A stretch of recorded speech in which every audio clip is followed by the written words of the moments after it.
السلام علیکم ورحمۃ اللہ وبرکاتہ۔ ان الحمد للہ والصلاۃ والسلام علی رسول اللہ، اشہد ان لا الہ الا اللہ وحدہ لا شریک لہ واشہد ان محمدا عبدہ ورسولہ، اما بعد۔ معزز ناظرین، آپ جانتے ہیں کہ اسلام ہمیشہ امن و شانتی اور دوسروں کے ساتھ غم خواری ہمدردی کرنے کا بہت ہی زیادہ تاکید کرتا ہے اور یہ تعلیم دیتا ہے۔ اسی تعلیم کا ہمدردی اور غم خواری، امن و شانتی کو عام کرنے پھیلانے کا تعلیم روزے کے تعلق سے بھی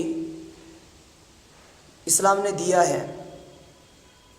وہ تعلیم کیا ہے آپ کے سامنے انشاءاللہ اس ویڈیو کے ذریعے سے رکھوں گا۔ ناظرین، کسی روزے دار شخص کو اگر کھانے پینے کی ضرورت پڑ جائے تاکہ وہ کھا پی کے طاقت اور قوت اپنے اندر پیدا کر لیں اور کسی معصوم کی جان کو بچا سکے ڈوبنے سے، جلنے سے، یا دیوار کے نیچے کوئی شخص دبا ہوا ہے اس کو نکال کر بچا سکے، یا اس طرح کوئی شخص دھس رہا ہے تو ایسے اس کو دھسنے سے بچا سکیں، یا اس طرح کے اور بھی کوئی اہم اور بڑے حادثے میں کوئی شخص مبتلا ہے اور اس کو اس حادثے سے بچانا ممکن اسی وقت ہو سکے کہ یہ شخص روزہ توڑ کر کچھ کھا پی لے تاکہ اپنے اندر کچھ طاقت اور قوت پیدا کر لیں، یا پھر اس کو بچا کر بالکل یہ نڈھال ہو گیا ہے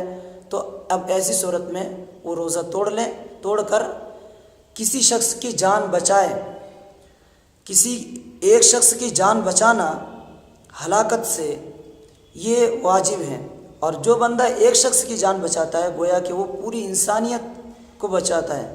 بڑے عجیب انداز میں، اور تعبیر کتنا خطرناک ہے، من احیاها فکانما احیا الناس جميعا، کہ اگر کوئی شخص کسی کی جان بچاتا ہے تو گویا کہ وہ پوری انسانیت کو بچاتا ہے۔ تو اسی لیے اگر کسی شخص کی جان بچانے کے لیے کھانے پینے کی ضرورت پڑ جائے، روزے دار کو روزہ توڑنے کی ضرورت پڑ جائے تو وہ روزہ توڑ دے اور اس کی جان بچا لے۔ ابھی حال ہی میں ہفتہ 10 دن بھی نہیں ہوا ہے، بہار میں ایک شخص نے روزہ توڑ کر اپنا خون دیا ہے ایک بچے کو، جو بچہ کسی ہمارے ہندو بھائی کے بچہ تھا اور اس کو خون کی ضرورت پڑی تو ہمارے کسی مسلمان بھائی نے اس کو خون دیا ہے۔ تو اگر خون نہیں دیتا ہے، اس کے جان خطرے میں ہے، یہ خدشہ ہو، تو ایسی صورت میں روزہ دار بھی خون دے سکتا ہے، اپنا روزہ توڑ لے لیکن اس کو خون ضرور دے تاکہ اس کی جان بچا سکے۔ تو ہلاکت سے کسی کو بچانا، چاہے اس کا تعلق اسلام سے ہو یا کسی اور مذہب سے ہو، یہ ضروری ہے۔ تو اسی لیے ہلاکت سے بچانے کے لیے اگر کسی کو روزہ توڑنے کی ضرورت پڑ جائے تو وہ توڑ لے اور اس کو ہلاکت سے بچا لے۔ ناظرین، اب یہ بندہ اس نے روزہ تو توڑ لیا، اب اس کو کیا کرنا پڑے گا؟ کیا کفارہ دینا پڑے گا اس روزے کا، یا پھر یتیم کو، مسکین کو کھانا کھلانا پڑے گا، یا فدیہ دے گا، یا قضا کرے گا؟ راجح قول کے مطابق صرف جس روزے کو اس نے توڑا ہے اسی روزے کا رمضان کے بعد قضا کر لے گا۔